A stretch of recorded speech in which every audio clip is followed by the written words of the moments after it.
There are moments in life when nothing actually happens, but inside your mind, a whole war begins. You see a woman, maybe at a dance class, maybe in a cafe, maybe on the street, maybe at the gym. And in the first few seconds, your mind starts judging, not slowly, not calmly, but immediately. It looks for something, her face, her body, her height, her voice, her clothes, her energy. And if your mind finds one small thing that is not ideal to you, it magnifies it. Suddenly, that one feature becomes everything. You tell yourself, she is not really my type. She is not beautiful enough. She has something I don't like. I don't need to approach. So you don't. You walk away. You stay silent. You pretend you were not interested. But later, when you are alone, the regret comes. You think, why didn't I just talk to her? She was actually nice. Maybe I judged too fast. At least I could have tried. And then there is the opposite situation. You see a very beautiful woman, someone who really attracts you, someone who wakes something inside your body and mind. This time, you do not judge her as not enough. This time she feels too much, too beautiful, too confident, too far above you. Your mind becomes intrigued, but also afraid. It says she will reject me. She probably has many men around her. I am not ready. I need the perfect thing to say.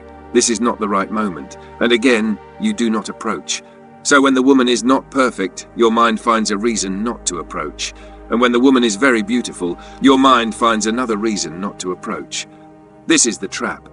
The problem is not really the woman. The problem is not her beauty. The problem is not her imperfections. The problem is that your mind is searching for a reason to avoid risk.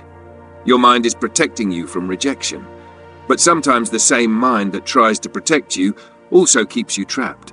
It protects you from pain, but it also blocks you from experience. It protects you from embarrassment, but it also blocks you from growth. It protects your ego, but it also keeps you alone. This is why many men do not suffer because they are rejected. They suffer because they never even try. They live with the pain of imagination. The pain of what if. What if I had spoken to her? What if she smiled back? What if she was kinder than I imagined? What if she was also waiting for someone to be brave enough? What if my fear was lying to me? The mind creates stories before reality has a chance to happen. And most men do not lose women because women reject them. They lose women because their own mind rejects them first. Before she says no, your mind says no. Before she judges you, your mind judges you. Before anything happens in the real world, you already lose inside yourself. This is the invisible prison. And the prison has two guards. The first guard is perfectionism. The second guard is fear. Perfectionism says she is not ideal. Fear says she is too ideal. Perfectionism makes you reject ordinary women. Fear makes you avoid beautiful women. Both lead to the same result. No action, no experience, no connection, no growth. Perfectionism sounds intelligent. It pretends to be high standards. It tells you, I know what I want. I don't want to waste time. I should only approach my perfect type. But sometimes what we call standards is not really standards. Sometimes it is avoidance, wearing expensive clothes. Of course, you should have standards. Of course, attraction matters. Of course, you should not force yourself to desire someone you do not desire. But there is a difference between having standards and using tiny imperfections as an excuse to hide from life. Real standards come from clarity. Fake standards come from fear. Real standards help you choose better. Fake standards stop you from choosing at all. A mature man does not need every woman to be perfect before he speaks to her. He only needs a small signal of curiosity, a smile, a vibe, an energy, a feeling that says, maybe there is something here. That is enough. You do not need to decide in the first 5 seconds whether she is your future wife. You do not need to decide if she is perfect. You do not need to analyze every feature like a machine. You only need to ask, would I enjoy a short conversation with her? That is all. Just a conversation. Not a proposal. Not a commitment. Not a life decision. A conversation. Many men put too much pressure on the first approach. They act as if saying hello means they must prove themselves. They act as if every approach is a test of their value. But an approach is not a final exam. It is just an opening door. Sometimes the door leads somewhere. Sometimes it does not. But if you never open the door, nothing can enter your life. The second guard is fear. Fear appears when the woman is very beautiful. This fear is different. It does not say, she is not enough. It says, you are not enough. This is more painful, because now the judgment turns toward you. You see her beauty, and instead of feeling inspired, you feel smaller. Your body feels tension, your voice disappears, your confidence falls, your mind begins to calculate. What should I say? What if she ignores me? What if people watch? What if she thinks I am weird? What if I am not her type? But here is the truth. A beautiful woman is still a human being. She is not a goddess. She is not a symbol. She is not a trophy. She is not a judge sitting above your life. She is a person. She has moods. She has insecurities. She has fears. She has boring days. She has moments of loneliness. She has moments when she wants to be seen not only for her beauty, but for her soul. When you put a beautiful woman too high in your mind, you stop meeting her as a person. You meet your fantasy, you meet your fear, you meet your own insecurity. This is why beauty can hypnotize the mind. It creates an illusion. The illusion that she has power over you, but she does not have power over you. Your interpretation of her beauty has power over you. Your story about her has power over you. Your fear of rejection has power over you. The woman is not controlling you, your mind is. And this is where discipline begins. Discipline is not only waking up early, it is not only going to the gym, it is not only working hard. Discipline is also the ability to act when your mind creates excuses. Discipline is saying, I feel fear, but I will still move. I feel uncertainty, but I will still speak. I do not know the result, but I will still try. This is the beginning of freedom. Freedom is not the absence of fear. Freedom is when fear is present. But it does not control your behavior. A man who waits until he has no fear will wait forever. Confidence does not come before action. Confidence comes after repeated action. You approach, you survive, you learn, you approach again. You become less attached to the result. And slowly your nervous system learns. Rejection is not death. Awkwardness is not death. Silence is not death. Not being liked by everyone is not death. This is how confidence is built. Not by thinking, not by watching videos forever, not by waiting for the perfect moment, but by small acts of courage repeated over time. So what should you do?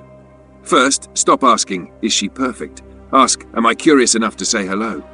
This question changes everything, because perfection creates pressure. Curiosity creates movement. Perfection makes you analyze. Curiosity makes you explore. Perfection is heavy. Curiosity is light. Second, create a simple rule. If you feel at least 30% curiosity, you say something.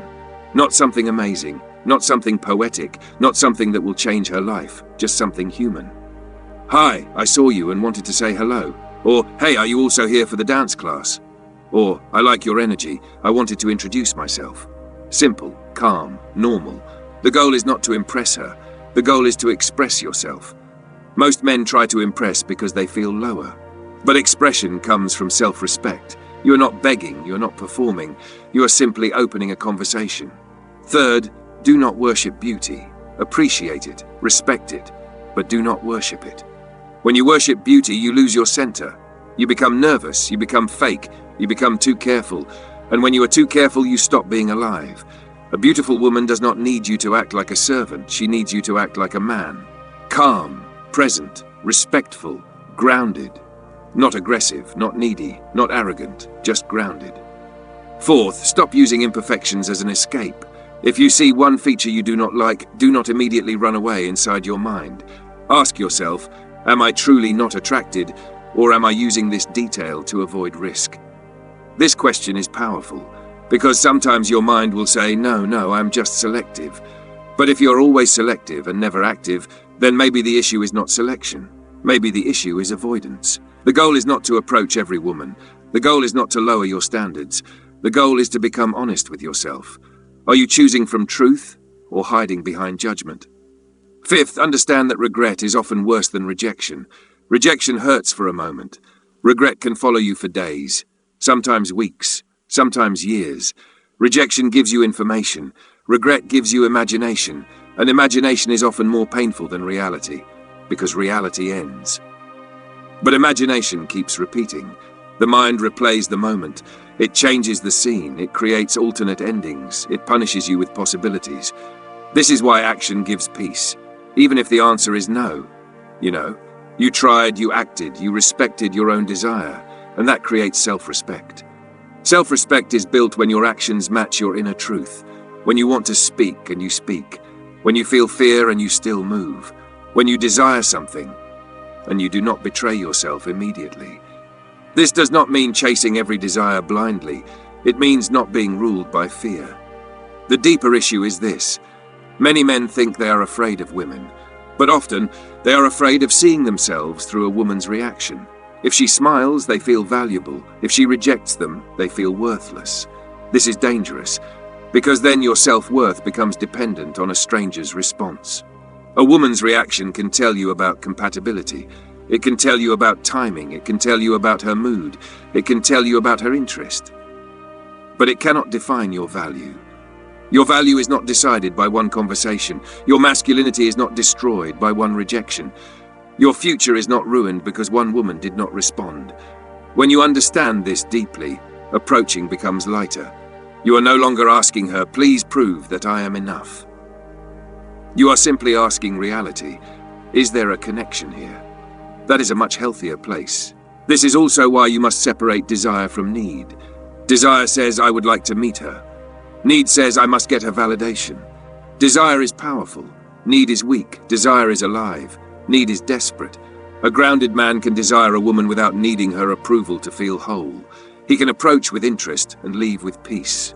He can enjoy beauty without becoming controlled by it. He can accept rejection without turning it into self-hatred. This is the real power. Not the power to control women, not the power to always succeed, but the power to control your own mind, the power to act despite fear, the power to stay centered in front of beauty, the power to stop magnifying imperfections as an excuse, the power to live in reality instead of imagination. Because life does not reward the man who thinks forever. Life rewards the man who participates. You cannot build confidence by standing outside life and analyzing it. You build confidence by entering life, by saying hello, by making mistakes, by feeling awkward, by learning, by becoming stronger through contact with reality. So the next time you see a woman, and your mind begins its old game, pause. Watch the thought. Do not immediately obey it. If your mind says she is not perfect, ask, am I really not interested or am I avoiding? If your mind says she is too beautiful, ask, am I seeing her as a person or as a symbol of my fear? Then breathe, relax your body, slow down, and take one small action. A look, a smile, a hello, a simple sentence. That is enough. You do not need to become fearless. You only need to become a man who does not let fear make every decision. Because every time you act despite fear, you take back a piece of your power. Every time you stop worshipping perfection, you return to reality. Every time you speak instead of staying silent, you teach your mind a new truth. The truth that you can survive rejection. The truth that beauty does not make you small. The truth that desire does not have to control you. The truth that your life expands when you take action. And maybe the woman says yes. Maybe she smiles. Maybe the conversation opens. Maybe something begins. Or maybe nothing happens. But even then, something has changed. You have changed. You are no longer the man who only watches. You are no longer the man who hides behind judgment. You are no longer the man who lets fear decide. You are becoming the man who moves, the man who acts, the man who meets life directly. And this is the real lesson.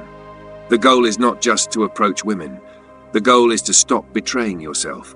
The goal is to stop letting your mind create beautiful excuses for cowardice.